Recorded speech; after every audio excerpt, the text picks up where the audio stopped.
Mahirap ang isang mahirap. Sa isang maliit na nayon, may naninirahan na isang pamilya. Sina Hilda, Jane, Dana, at si Shaq. Sila isang mahirap na pamilya.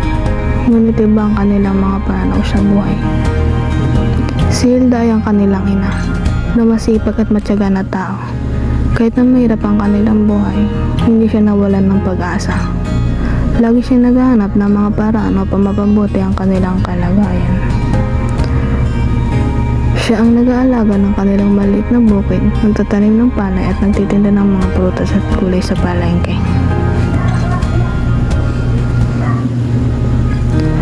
Si Jane, Dana at siya naman, silang anak ni Hilda. Isang mababait na anak at tumutulong sa ina nila. Sila ay nagtatrabaho ng masipag at matyaga. Isang araw, nagkaroon sila ng malaking problema. Nasira ng bagyo ang kanilang mga pananim, nawalan ng pag-asa si Hilda, at tala siya nagalit sa mundo. Bakit ba ganito ang buhay natin? Paano na tayo ngayon?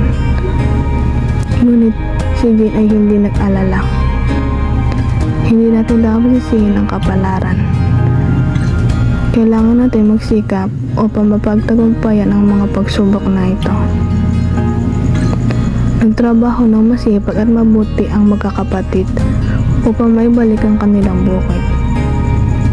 Nagtanim sila ng bagong palay at nag-aalaga ng mga bagong puno ng prutas. Sa kabila ng paghihirap, hindi sila sumuko. Si Hilda naman ay patuloy na nalugmok dahil sa nangyari sa kanilang bukid. Paglipas ng ilang buwan, namungan na ang mga pananim nila. Nagkaroon sila ng masaganang ani at naging maganda ang kanilang bukid. Sa huli, napagtanto ni Hilda na ang kanyang pagkalugmok ang dahilan ng kanilang kahirapan. Mga anak, patawarin niyo ako. Napagtanto ko na mali ang sumuko agad sa buhay. Mula ngayon, magiging matatag na ako sa hamon ng buhay. Walang problema yun, aming ina. Ang mahalaga ay nalaman niyo ang mangyayari kung hahayaan niyo lang na malugmok sa isang problema. Mula noon, nagsikap sila na magtrabaho. Nagtulungan silang lahat upang mapabuti ang kanilang buhay.